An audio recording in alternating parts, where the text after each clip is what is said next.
How you doing? How you feeling? What is up? Welcome back to another episode of Intentional Conversations. Today, like no other, we have a beautiful, amazing guest with us today, and we're trying to see if we can invite her as to be a part of the family. Like, is she a part of the cookout in the summer or what? Like, y'all tell me what we doing. So this guest, and like I said before, we when we have guests we show out, okay? And this episode is no other, like just no less. So why I chose you, Taylor, and I'll, introduce you into that Mhm. is I seen you on social media, and what gravitated towards me to you was one, you were super relatable. I kind of see myself in you, and I can see like your passion and how driven you are for what you do in your purpose. I also got the opportunity to join into one of your lives that you did on TikTok, and I was so Oh, wow. motivated. And I know you didn't expect that. I was being I've only like, done one, so yeah, you did a live like a few weeks ago, yeah. and I That was joined my first that. one, I think. And when I tell you, you were like preaching and motivating like me, and I don't even know how I even stumbled upon it. I know that you was planning it. hmm But usually when I say like, dang, I want to join these lives, I look back up and Oh, I'm yeah, it's hard. It's been like, 2 weeks. We missed it. yeah, and it's like, how did I miss this? But in this particular time, I was able to catch it. And I Mm, was so happy and grateful that I did because one, the message that you had was to overall just like keep going and keep your mm, faith and stay focused. And in mhm. the midst of like all the things that's going on and all of our downloads that we're getting and gaining, to stay focused and stay faithful. Yeah. And that's what I got from it. And so I just want to say, just thank you. I was just like, yeah, like even I asked you to be a part of this podcast beforehand. But Mhm. when I seen that live and I just seen like the way that you were speaking, it was so powerful. It was like so like, yes, I know what I'm talking about. It was Mhm. like so it felt like God was like speaking through you. It Mhm. was just like, oh yeah, like we're making the right decision. So I'm so happy that you even showed up today. If you never say anything, know that I don't know how many people joined that live, but I know I did, and I was super impacted and super touched by it. So I just thank you for your platform and thank you for you being you, you know. Thank you. Listen, I didn't know what you were gonna say, but I appreciate every word and I'm super excited to be here with you. Thank you. So, if you can, Taylor, please introduce yourself and then we'll get right into it. Yeah, so my name is Taylor, obviously. I Mhm. am originally from New York, but now I'm living in Georgia now for the last 3 years. And I am, of course, a therapist, Mhm. but I am a therapist who also believes that we are more than just a therapist, right? And that we've been called to do a lot of things. And so I've been trying to live my life by the both and method that I'm a therapist and so I also have the Well Leader, which is a business of mine that focuses on helping leaders to live a well life. And that includes, being well emotionally, mentally, spiritually, financially, all of the things. And then I'm also the founder of a women's ministry called Woman in Pursuit. That was the life that you were able to catch. And we are a community of women that have decided that we are going to pursue God in all the things. So in our mental health, our physical health, our emotional health, our finances, relationships, but we're going to do it together because I believe that we are better together and that we weren't called to live in silos, but we were called to live in community. And there's so much healing and so much joy that comes from doing life when somebody is beside you. So I'm excited about today and about this conversation and how all these different things will probably collide together as we're having the conversation. Yes, thank you. I have a bunch of questions to ask just off of that. And I know Okay. not one here, but moving from New York to Georgia, how has that relocation been Yeah. in the dynamics? I'm asking because now I am from New York, and Okay. out of New York to a southern part of New Jersey, and Mhm. it is quite the adjustment. So Yeah. So I it is. will say, yeah, I'll say for myself that I had been coming to Georgia for at least before I moved. I want to say about 5 or 6 years. I've been coming kind of yearly. Had Mm, friends down here, was a part of a group that I was helping doing some event planning for. And mm, so when I moved, it wasn't like moving to a strange land completely, right? It wasn't like a full like, all right, Abraham, go to this place you've never been before kind of thing. Because I had been here before, so there was at least some familiarity that I think eased the transition. But of course, there are some challenges that you're still going to face along the way. And I would say that it wasn't necessarily about culture, but it was more so about where I was in my life at that time. mm, I was in the middle of an off again, on again, off again relationship that then turned into heartbreak. And at the same time, right before, literally just a few weeks before I left, my childhood pastor passed away. oh, Then my grandmother, after I moved here, about a week or two after, we found out she had leukemia, right? So it was a lot. And then while within the first year, I was actually laid off of the job that I had taken here about 6 months after.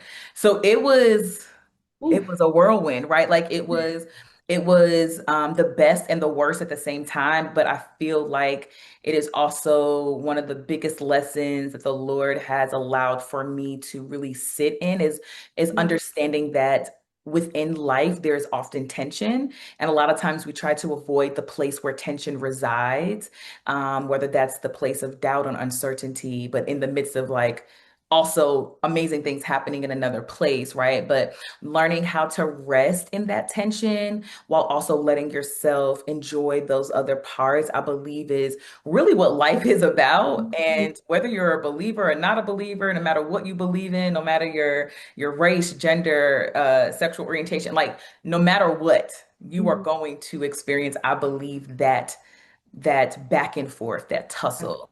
yeah. And so it's been a journey. It literally Mm, just hit 3 years last month.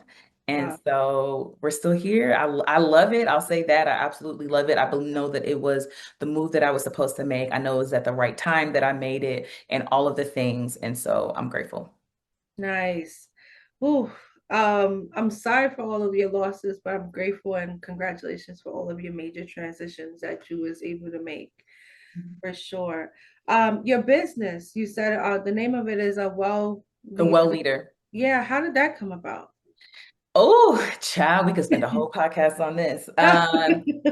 So I guess the short version of this would be that I knew, right, that that God wanted me to do more than just a traditional therapy method. I knew that I was called to do more than what kind of school prepared me for.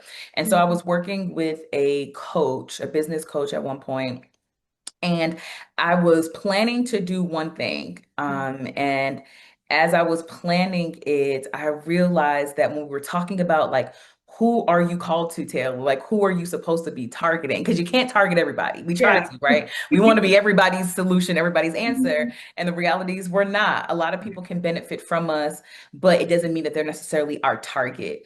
And Mhm, so in conversation with her, what I began to realize, even though I often had questioned if I was qualified to do it, was that I have always been a leader of leaders, in the sense of what I mean by that is leaders have always come to me.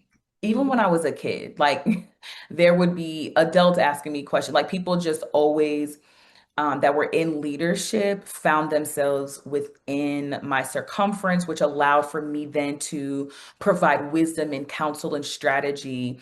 And so it was through that process with her that I realized that what I'm really called to do is to help leaders to live a well life, right? Mm, And when I say a well life, I mean, I don't want you just to be successful publicly. I also want you to have private success, which mm, means that I want you to be bringing in the money that you want, but I also want you to get along with your children and get along with your spouse and be at peace with yourself and be able to be in your home and not be, trying to avoid that silence because you don't know what's going to come up in that silence, right? I believe that we are called to live a well-rounded life, and that means mentally, emotionally, spiritually, financially, relationally, all of the ways mm.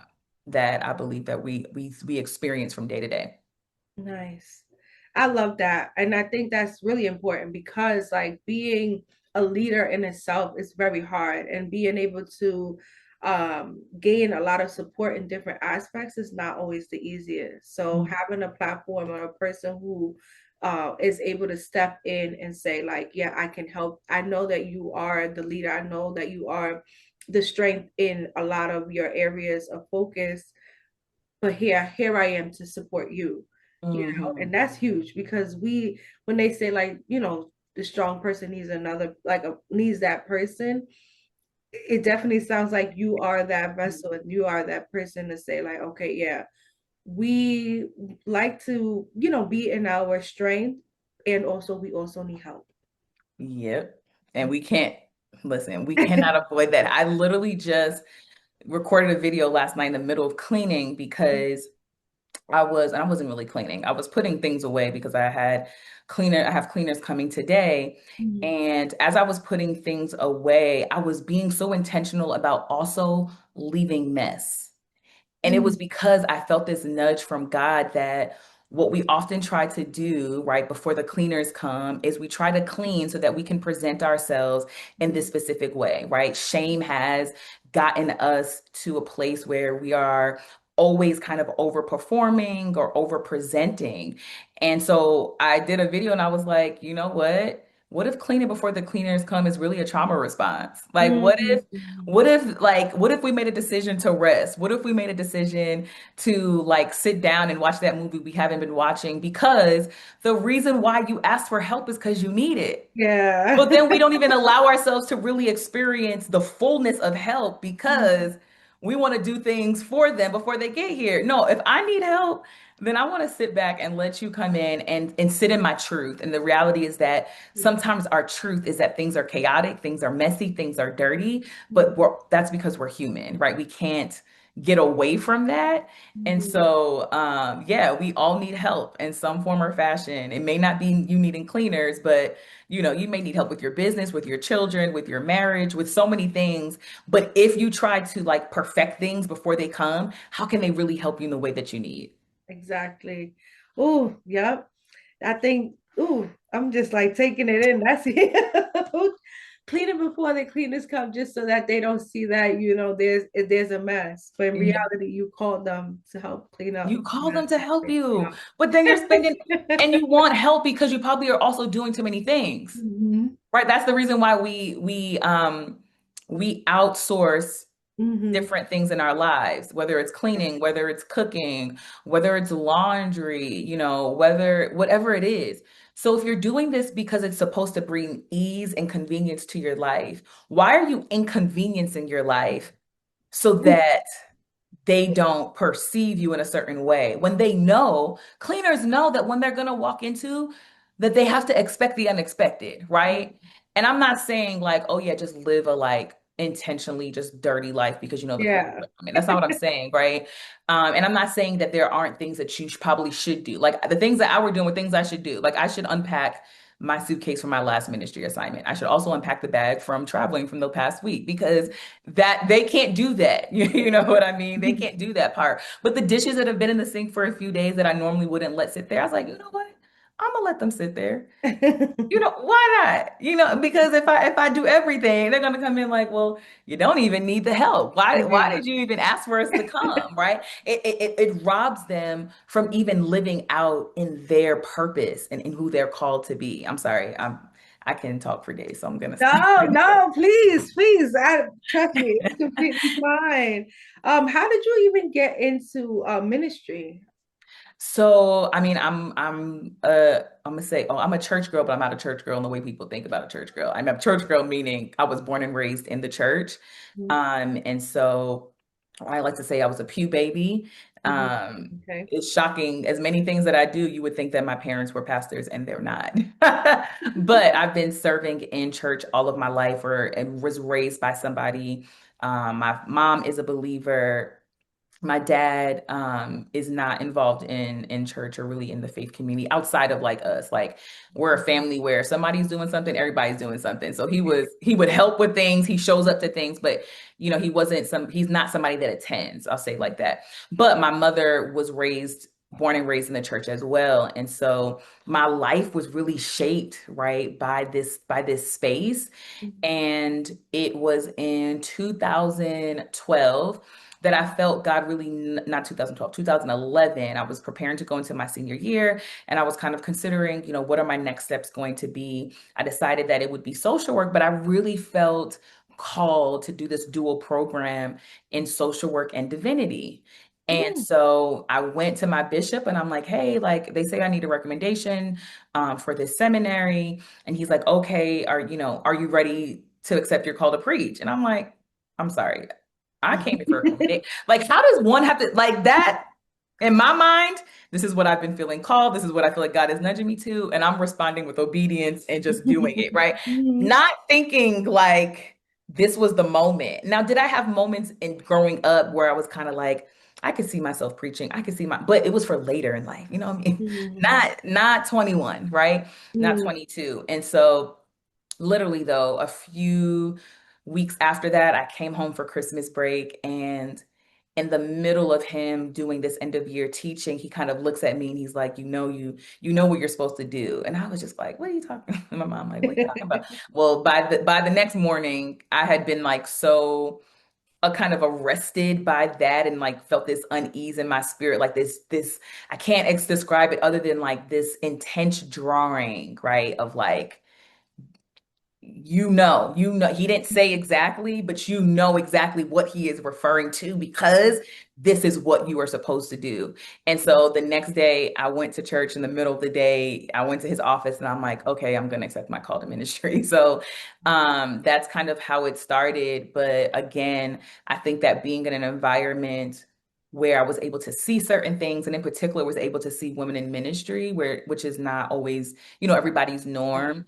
um my bishop's wife was, his co-pastor. She was also a therapist, a licensed marriage and family therapist. And so a lot of who I am is shaped by I believe, the spaces that I was allowed to be raised in, which is really a privilege. And then from that moment of saying yes, that was that. Within 3 years, I was ordained an elder. At the right after I graduated from seminary.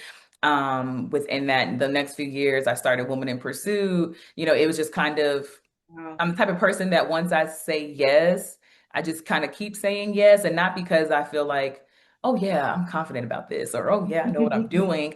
I think I just learned very early that when you say yes early and quickly, it makes the process a little bit easier. And there are already going to be challenges along the way. You know what I mean? But that yes really conditions you to be able to really live out the life that I believe God has for us. And I think a lot of times we don't live the best version of our lives because of fear, right? And so we say no, or we avoid, or we kind of procrastinate. And trust me, I still do procrastinate about things.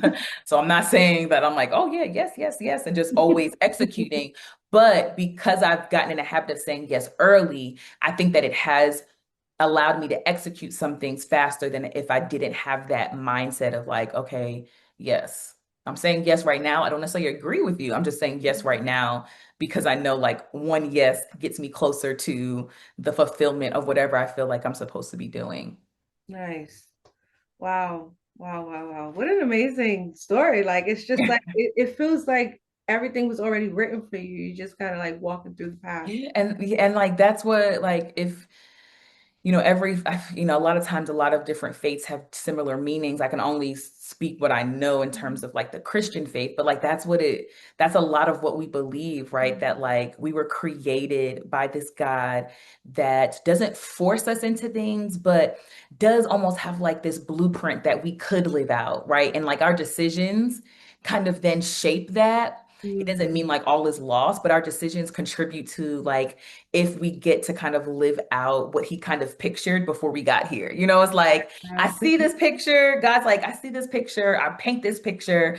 And then I'm going to let you get here. And then we're just going to work together and see how this picture comes to life and in what ways Mhm. it comes to life. And so I think that's why also when I feel like a really strong tug or a push into something, that I can say yes because I realize like that's not me. Like I'm not just making myself do these things. Like, no, this is something that's coming from something that's much bigger, much more attentive and understanding of like who I am as a person, even though I may not have become all of that person yet. And so it's kind of like might as well trust and just say Yeah. yes and just see what happens. The worst that happens is like you were wrong, Yeah. and then we Mhm. course correct and we pivot, like that's the worst that could happen. So, For sure. And my last question on in this is how did you get into social work? so okay, I have a story for everything. I So love it. I knew that I wanted to be a therapist even before I went to school. Mm, Originally, I wanted to be a sports psychologist or sports based therapist. I mhm, played basketball all of my life, mhm, trout like AAU, CYO, like the whole thing. And I had a love for Duke, and I was like, I had a love for Duke for years. I went to a Duke camp one summer. I mean, like, and not for sports, like for academics. And so I saw that they had a sports psychology program. I'm like, could things be any more perfect than this? that's Like it. God, I just know, like you're setting me up for the greatest story. He was Mhm. just not the way I thought. So, I applied to Duke. I got an interview for Duke, which if anybody that's listening that's gone through a college process, especially with like those top 30 type schools, is like they'll have you interview, and that's usually an indication of like you're going to get into this school. Like Yeah, why would they arrange for you to be interviewed by an alum that has like really good negotiating power, just contribution to that school if you're not going to get in? yeah, Had the interview, felt real. I can still see the library of that we sat in this man's house, this older white man's house, and I was like, okay, yes. And then I didn't get in. And I was like, what? I got into like I applied to like 10, 12 schools. I got into every school but Duke, mm, Northeastern, which to this day I don't understand that. I'm like, that doesn't make any sense to me. And what was the other school I didn't get into? I think Binghamton. It's just like this mm, doesn't make any sense. How am I getting to these other schools that are also like kind of sort of better, but not the, but this is why the college process is crazy. So, anyways, the day after I got rejected from Duke, I got into Boston College. I mm, go to Boston College, which is an amazing school. It definitely fit in with me. If you've ever heard of the Jesuits and kind of what they stand for, it's very much in alignment with like this idea of like vocation and purpose and calling and all of that. So it was really the perfect fit in terms of educational method. mm, I'm like, all right, I'm going to be a psych major because obviously I want to be a therapist. yeah. I take psych as a natural science, psych as in social science, and I fail. I think I failed both. And I'm like, okay, Tell my story. now I'm having an identity crisis because Yeah. how am I failing the classes that I need to become like Mhm, I can't do this. And it was in that year that I found out about a major called human development within our education school, which is mhm, basically applied psych. mm. And I also found out that we had a 5th year social work program at our school. Wow, okay. And so I was like, Okay. For pivot, like that was the first time I learned like there is so many different paths we can take to get to the same destination. Yes, yes. Right. And I thought it had to be Duke. I thought it had to be like sports psychology. Like I thought it had, or psych major. Like I thought it had to be these things because those things made sense to me. But I found out that there was another way that I could get there that would better fit me. I Mhm. could have suffered through being a psych major, Yeah. but I also could have missed out, right, on just Mhm. enjoying what I loved in a different way. The only difference between human development as a psych major is it's less sciencey. Really, Yeah. that's it. And now, and so I went with that. And I actually applied to the fifth year program and didn't get into it, but it makes sense because there was no dual program. So hey. But yeah, so that's how I ended up getting to social work. I wasn't one of those people that was like, I just love the idea of social work, and so therefore I'm going to do it. Probably most people probably say, you're not even a social worker. I'm like, okay. But like it was really for me, I still valued like the education that it provided. Mhm. I love that it's so comprehensive and really equips you not just as a clinician, but as a person to meet people where they are, right? Yeah. And that's what we're doing in therapies. We're meeting people where they are in all different phases of their Mhm. lives. And I think that because, social work also gets a lot of slack from the other disciplines. Like, oh, y'all aren't clinical enough and y'all aren't this Yeah, and there's y'all a aren't. whole debate I'm Oh yeah, seeing. and I'm like, It's why like, are I didn't even know this debate was happening until I got to TikTok, and I'm like, I've yeah. never, literally never thought that we were any less than or more than. I've never thought any degree is less than or more than. I just all thought they were just different to me, just different paths. Again, to get to the end, the same ending. Mhm. The only difference in social work is there are people who don't want to do therapy because it Yeah. is more.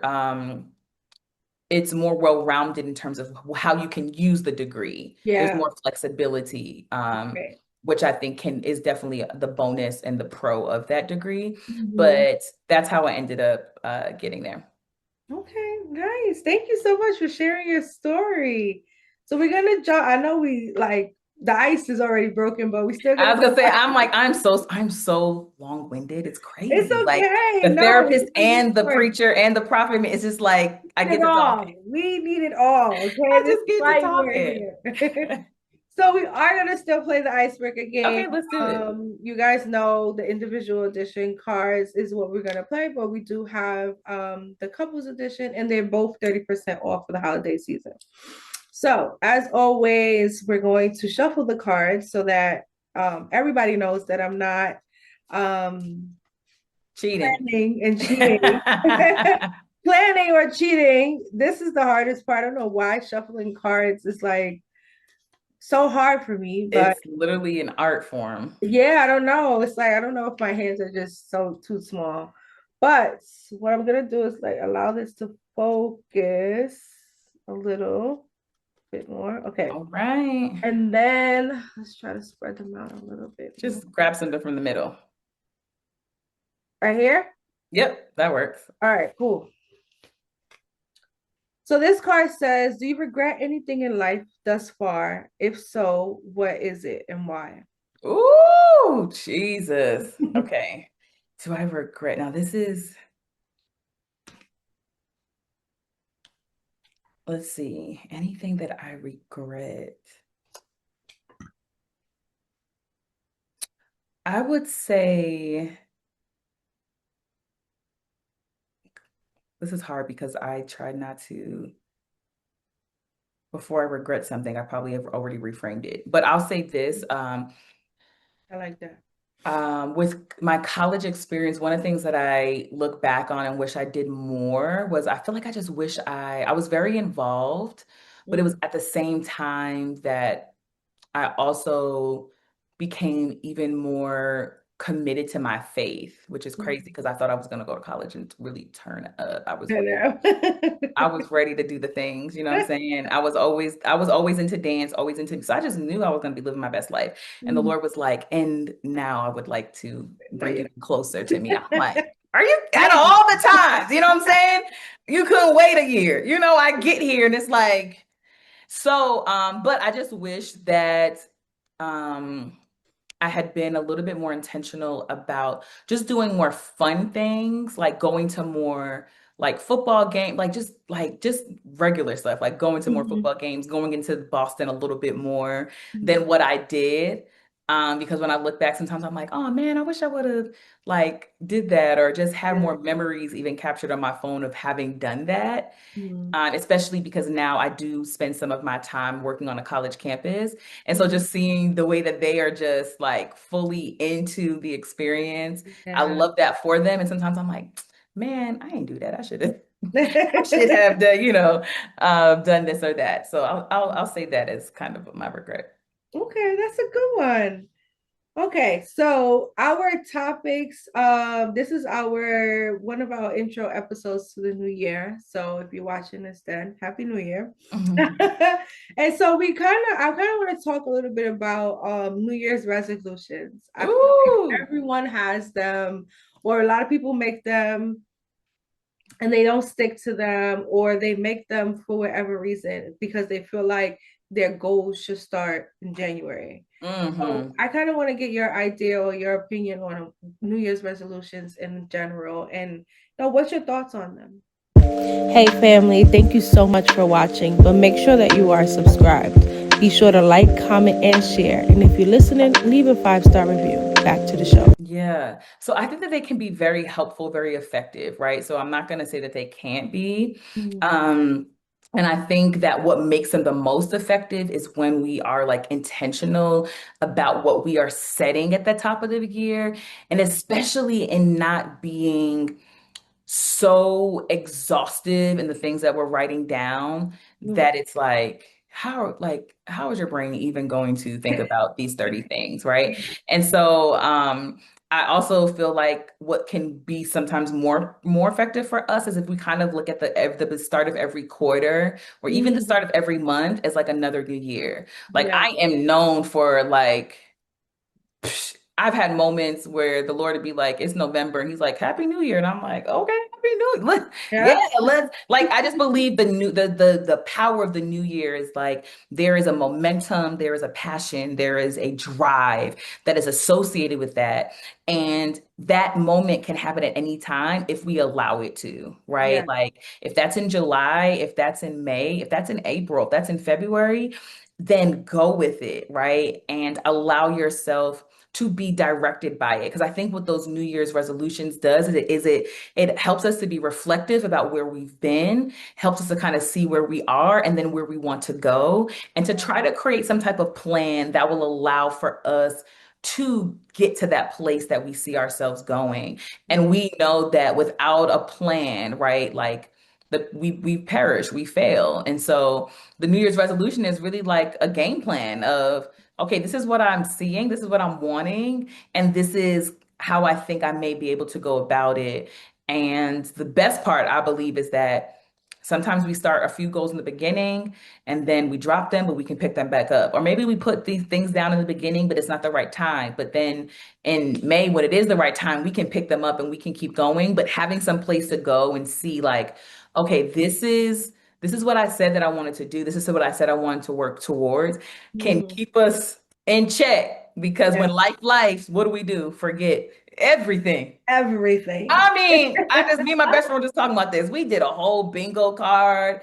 We was doing bingo cards for this year. And I said, well, the bingo card is still here, but is anything checked off, right? Like because life like it normally does. But Mhm. again, having that visual can keep you on track.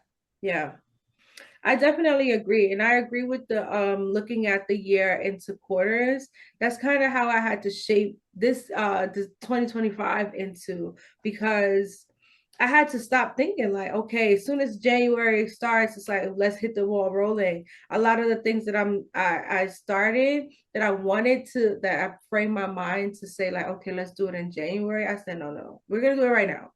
Mm, We're gonna do it in December. We're gonna do it in yeah, December because that whole thrill, I feel like a lot of people make a lot of goals in January, and then by March, everything gone. is gone. Poof. Everything is gone. So it's really important to, if you split it up and think like, okay, my new year could start whenever I am ready for it to start. You could just change your mindset on that, and You'll be surprised like how much you Yeah. can actually get done now that you said, okay, technically the new year's in January, but I think that I'll be ready by May, Mm, or when you get that feeling of, all right, let me do it right now to take yeah. the pressure and the edge off of like needing to do things when everybody says it's appropriate. Yes. Yeah. Yeah. So good. So I know that a lot of people are looking into getting into therapy for the new year. My question to you is how do you think people can find the right therapist, or what does the Ooh. finding the right therapist even mean? Yeah. I think that finding the right therapist is like finding the right shoe. Mm. Especially for all my girls that love a heel, right? Yes. Every heel is not created equal, but you don't know that until you put it on, right? You got to try it on. You walk around a little bit. Mhm. You might do a few things to test it out, whether that's having to test out your favorite dance move or Mhm. sitting in it to see how you can cross your legs, right? We Mhm. try the shoe on before we leave the store to Mhm. try to get an understanding of when I leave here, am I going to be able to wear this and is it going to be comfortable for me? Right. And that's just like therapy, right? We do our due diligence in doing research, right? I love psychologytoday.com because it kind of allows for you to do research in one space that's not as overwhelming. So you can filter it out based off your insurance. You can filter it out based off of maybe the topics that you want to address, or based off of price, or based off of race, or based off of gender or modality, right? Yeah. And then you're able to, after you read them, you kind of make an informed decision of maybe I want to do a consult with somebody, right? Mhm. To get a sense of how are they actually feeling now that I'm actually talking to them. And Yeah. then you may decide to schedule a session Mhm. and get more of an understanding, right? But I say that to say that in order to find a good therapist, yes, you do your research. Yes, you think about the things that are important to you and try to find somebody that fits those things that are most important to you. But then ultimately, you have to try them. Yeah. That's the only way to really know for sure if you have found the right therapist. And you have to try it. Now, there's some instances as a therapist who was ghosted by a therapist this year. There are some Mhm. instances where you may know in the first one, right? And so that's okay if you know in the first one you decide not to continue. But a lot of times I find that because of fear and anxiety and different things that are coming with us in that first session, we assume somebody is not going to be good really early. And so sometimes Mhm. you have to go a few times. Yeah. See, right? But again, you're trying. And when you Yeah. realize that finding a good therapist, like finding a good shoe, then you realize that just because a shoe doesn't work for you doesn't mean that there is not one in the store that you can Yes. walk out with and say, oh my gosh, these are the best shoes I've ever bought. Right. And at some point, we find that person that is like, oh my gosh, even though I met a couple of people that was like, what is going on? Because I kept trying, I finally found the person that works for me for this part of my life because we change, right? So you may have thought one thing, but you're in a whole different part of your life now and that no longer works. But Mhm. the trying gets you closer to the healing and the transformation that you desire that happens within therapy. For sure. I really like that analogy. And I think to even build on that, you can return the shoes. You can return, come on, Raquel. Now, that's a word. I You love can that. return them. You You don't got can to keep. return the shoes. You don't have to keep the therapist. You can literally go back and say, all right, this one is not working for me. Let's go and let me get a different pair. Get a different pair. Different pair. And especially if you're a therapist, right? Like Mhm. I shared in a few videos about this journey that I've been on with finding the right therapist that the first therapist that I had ghosted me. The second therapist on the first one, I said, I don't think this is a good fit. I just, our personalities, I don't think I Yeah. need somebody with a little bit more life, just a little, Yeah. and and so, but I was like, okay, let me try. So I scheduled a few sessions. I went to the next one. I'm like, okay, this might be better. Seems like third one. It was back to that first version I met. I'm like, and then I think, was it my fourth one or was it the third one? But it was at the moment that she asked me to do a homework assignment that I was like, there's no way you think that this is really what I should be doing. And I said, I had to really sit with, I said, now, am I going to make myself suffer and do this assignment? for the sake of not wanting to be perceived as, well, she just can't find a good therapist. And it's like, well, who knows that other than you? Like, why are you judging yourself for this thing that you would encourage your client to not do, Right. right? And so I said, I'm not going to keep making myself suffer or be inconvenienced so that I gave this person a fair shot. I'm going to Yeah, give myself a fair shot and exit. exactly. Ooh, yep. Exactly. So I exited. Ooh, oh boy. Mm-mm-mm. Needless to say, finding a therapist is not always the easiest thing to do, but definitely worth the investment to Yes. invest in yourself. What would you say to people who's going to therapy to fix them or find a Mhm. solution for a problem that they're having? Yeah. So one thing that I believe is that as people that we are not projects, Mm, and so one of the things that I tell my clients is like, they're like, well, how can you fix me? I'm like, first of all, you don't need to be fixed. mhm. You're, like you're not a DIY project. Right. Um, and so, so I try not to look at it in that way. But I believe that we all have areas, we all have things that we've experienced Mhm. that need our attention. Yes. They need for us to sit with it and look at it Mhm.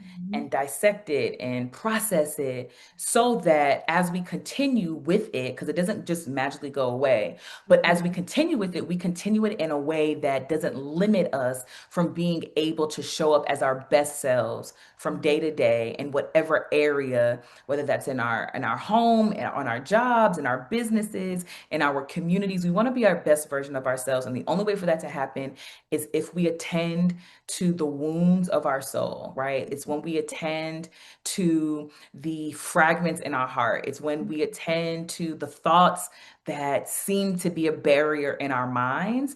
And when we pay attention really to ourselves, we Mhm. gift ourselves with the healing and the change that we deserve as people.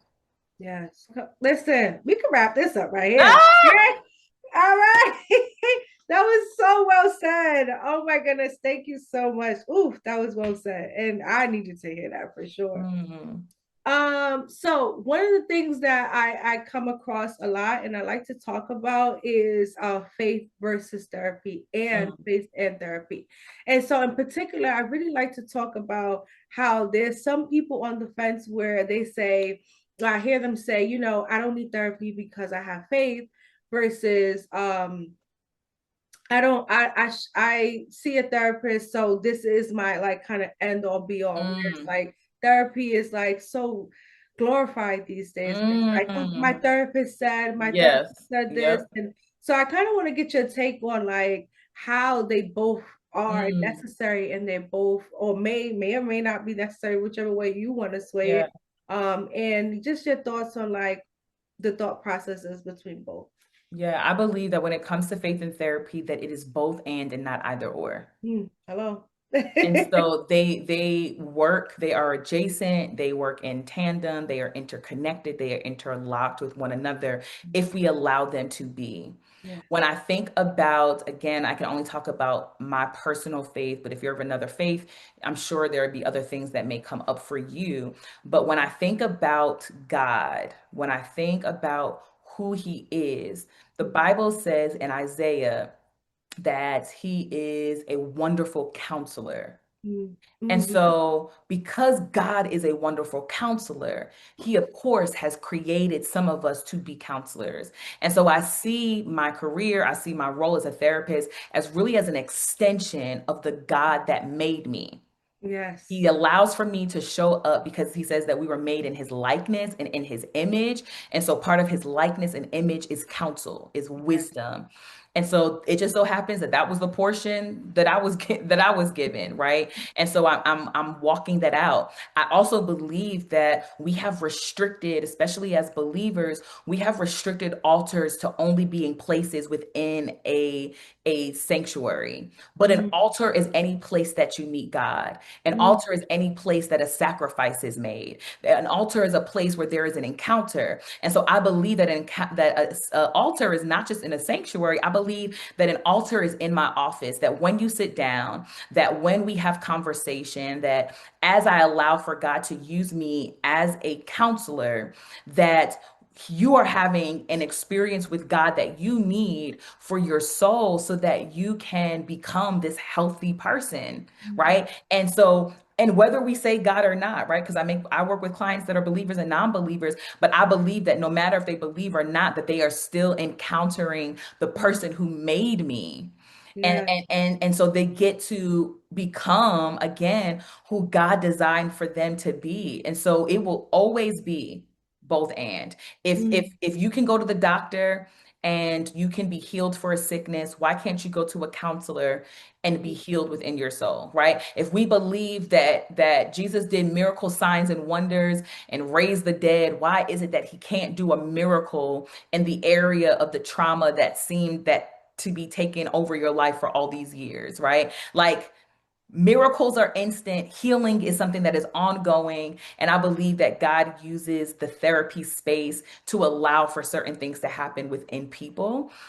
I also believe that when we're talking about faith and therapy, also that it's not always about a wound. Sometimes I just need community.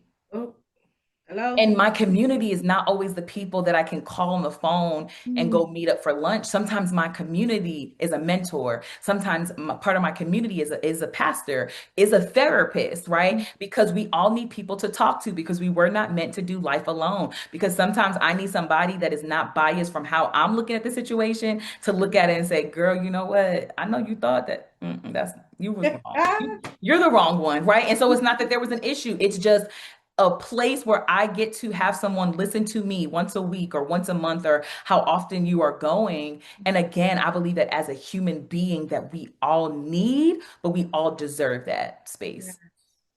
Listen, okay. I just knew you was gonna come and deliver. I just knew you was gonna You come come with the and deliver. questions. Shout out to Listen, you. I love that response because we don't need a yes man. We need somebody to look at things from the standpoint that we probably won't be able to look at because we Mhm. are in it.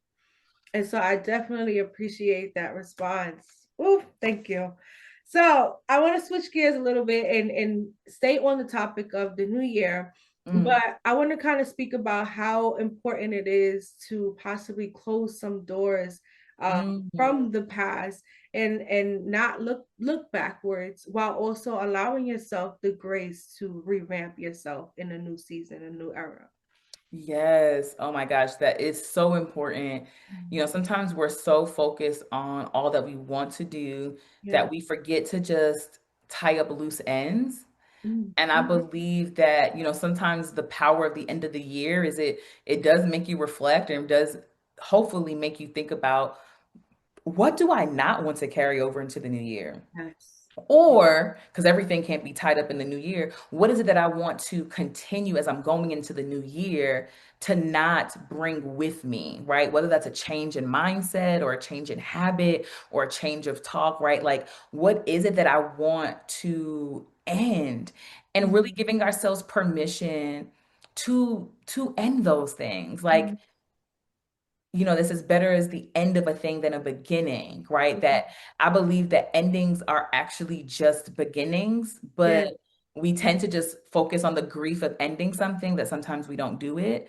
Mm. Um, Ooh. but when you realize that the end is really the beginning, like even with when you lose a loved one, then it's like, okay, I don't have to be afraid of this. I don't have to avoid this. Like I can lean into this knowing that, yes, this part of me may be ending, but there's Yeah. a part of me that's going to begin as well. And Yeah. we don't talk enough about the grief of losing, not losing, the grief of parting with old versions of ourselves. Yes.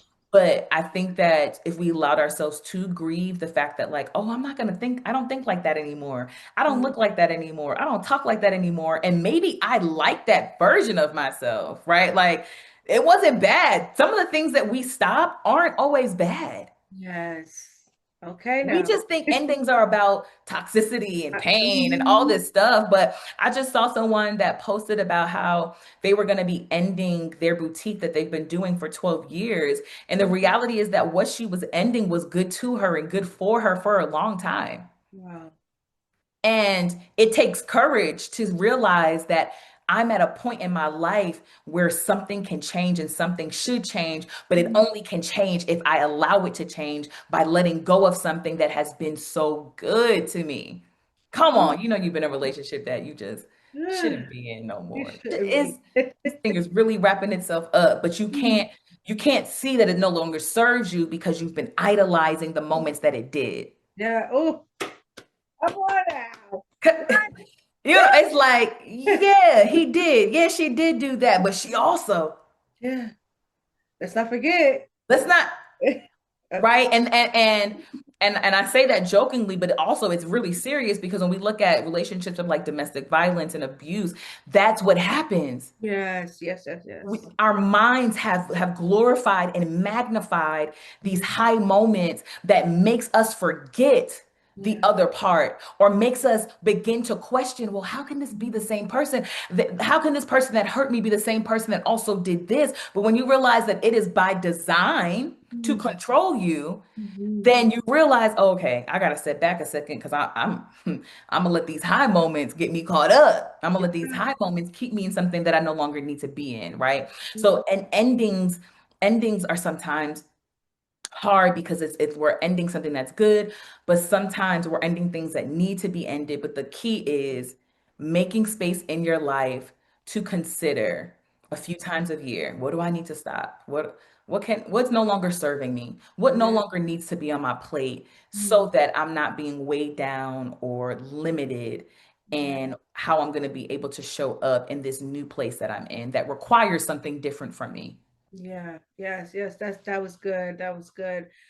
What do you feel like, or how do you feel like people could stay motivated, especially in the sense of like we got so many social media downloads. Social media tells us where we should have been, tells us where we should have, we tells us to recreate our life. Oh my gosh. And so, how do you feel like people can stay motivated? Not sure. So, how do you feel like they can stay motivated in a space where society is just changing and Mm, shifting, and life that we knew and thought we knew is creating is changing and becoming a different being at this point? mhm. I really believe that we have to focus on our portion, on the Okay. land we've been given to work. And what I mean is, social media will make you create 12 businesses in one day. Come on now. Social media will make you question the decision that you were sure about just zero point 0.5 seconds ago. Mm-hmm. Social media will make you believe that the life that somebody else is living that is curated for them is now actually an indication to you that the life that you have is not good. Yes. And what happens when we're looking at social media is that we fall into the trap of comparison. And when you Mm, fall into the trap of comparison, what happens is that we make the standards of somebody else's life ours.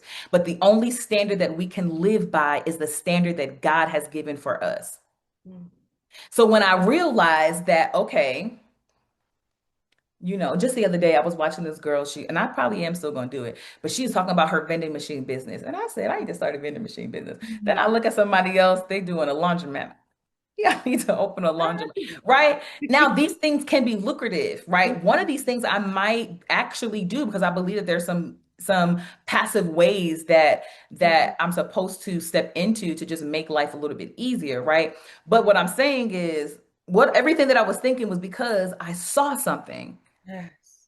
And based off of how it seemed to have brought ease to their life, I'm like, well, I'd like some of that ease. I want And that. now I spend about a minute or two considering how I can make this happen when that may not be for me. Mhm. That's the standard for them and where they are and what they're called to do. It's not for me. Mm-mm. But if I'm not confident and anchored in who I am, Yeah. if I'm not confident and anchored in my land Mm-hmm. that I'm supposed to work, that I'm supposed to plow, that I'm supposed to grow and multiply and reproduce, Mm-hmm. then I will never be satisfied with where I am. Yeah. Yeah. And I won't be able to even discern the things I should be doing, the things I should be changing, the areas I need to be growing, the areas that are doing well, because I will be caught up in these other versions, these other lands that are meant for other people to build and to Yeah. grow. Exactly. It's like you can't even water what your own land and your own crops because you're across the street trying to figure out what they got going on. Because it seems like their land, their plot of land is bigger. And we Exactly. think that size is an indication Mhm. of what is most valuable. Yeah. And you don't even know that they putting products in theirs. They land is not even genuine. They Or land is not maybe they have the people to help them work that land. That's why their land is that bigger. too. Exactly. Maybe or maybe who they're called to, they need more land. Mm-hmm. Right? It's all relative to who we are and what we're called to do. The size of the land is not an indication of our worth or our value, but we really interchange value and worth with what we do and what we have. Mm-hmm. And it's a trap every time. And Yeah. that is at the end of the day, it's comparison. Mm-hmm. So we have to delight in who we are. We have to really sit with ourselves. Okay, who am I? And what do I feel like I'm meant to do? What do I feel like I'm called to do? And then make that the main thing. Then let the main thing be the main thing. And the main thing can only be your thing, not their thing. Hello. Oh my goodness. Thank you so much. We are closing, but I just want to ask you one question before we actually wrap it up. And that is, what is one thing that you are planning to be intentional about Ooh. in 2026? You know, it's so funny because a friend of mine just called me today and she's like, I had a dream Mm, about you. And she was like, I was sitting at my desk. I was going to wait to tell you the dream. But she said, I heard God say that you are in a season of joy and laughter, and the last season is officially over. And I told her, I said, that's funny because I've been really intentional about curating the life that I want and not waiting for like a relationship to make certain things happen, which sometimes we do as singles, right? Like, mm, it's like, oh, you want romance? Well, you get romance when you have someone to do the romance for you. And that's like, yeah. well, where did we get that from? Like that, yes, there is a part to that where that's valid, but there's a part to that we can also create. Yeah. And so I've been really intentional about trying to create and curate experiences that bring me joy Mm, and being intentional about doing things that will allow for me to feel all the things that I may not have been able to feel as I was transitioning some hard things. So mm, I went to the Brandy Monica concert just Thursday love on a that. whim, literally. A few hours before, I said, I am gonna go and got a ticket. Nice. I just booked a vacation yesterday Love for that. Antigua in March. Okay. I'm already was talking to a friend, like, I'm gonna go see the Nutcracker next month and I'm going to see this game. Like, I'm doing the things right. And it's not about, oh, I have to just be busy with these activities. No, no, no. These Mm, are things that literally bring me joy, right? But also what brings me joy is sometimes pouring Saratoga sparkling water in a wine glass and sitting on my hello. couch and eating popcorn, Love it. watching a Christmas movie, right? Like it's about just Yes. realizing that I have to be a part of the thing that I want to see and I want to experience. Yes, I believe that God is gonna do certain things that I can't do that will bring joy, but also I get to be a part of the joy that I experience from day to day. And so I'm Mm, going to be really intentional, not just in 2026, but even ending this year with ending it doing the things that I love the most or that bring me joy the most. nice. I love that. Romanticize your life. Oh yeah, baby, I romanticize. I'd be like, you know what? I feel like I need a little romance. Mhm. Let me not pull the plastic plate, the paper plate today. Let me get the real stuff and sit Right. down and pour. And I'm not a drinker, but I have wine glasses. That's hilarious. I'm not a drinker, so I use my wine glasses for sparkling water. I love it. I But love it feels like luxury every it. time. I'm like, Yes. what, girl? Yes, yes. I love that, as you very well should. Thank you so much, Taylor Thank Banks, you. everybody. Okay, listen, like I told you, we will not disappoint, especially not with this guest. Thank you so much for joining. This has been a pleasure and then some. Let everybody know where they can follow you, find you, all the good things. If you have anything coming up, please, this is your time to plug it up. Awesome. So yeah, you can follow me on Instagram at TaylorMadeM. Also on TikTok at TaylorMadeM. I want to say 12. I think It it's will all 12. be in the Yeah, it'll all, there you go, there you go. yeah. Follow me there. And then also I'm super excited because by the time you see this, I would have launched an ebook called The Well Leader Guide, which is a 7-day jumpstart to your wellness. And listen, when I say leader, I'm not just saying people, just for CEOs. I believe that we are really all leading in some way. So no matter how you may see yourself right now, I believe that this is something that can help you to living a holistically well life that you deserve to live. And so I'm excited about that. I'll be starting Well Leader Counseling next year as well, in terms of my private practice. And if you're in the Atlanta area, I have a little meetup coming up, hopefully for clinicians that are in the area where we can just get together and just be people because, listen, we spend so much time therapizing and doing all the things that we forget to just not be a therapist, okay? And then the last thing is that next year, July 9th through July 12th, I'm hosting the Pursuit Retreat in Destin, Florida. I'm super excited about that.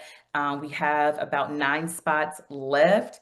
And if you're interested in that, I will drop the link to Raquel so that she can include it somewhere in the description. But come and join us. Listen, the Pursuit Retreat is where rest and revival collide. So this is not just a moment to come together and like, oh, we got to be praying all night and being in sessions all day. No, no, no, no, no. This is not that. This is literally taking the girls' trip out of the chat, right? Finally doing the things. And if you don't have a chat and you're like, I need community, baby, we're the place that you meet people and leave with forever friends.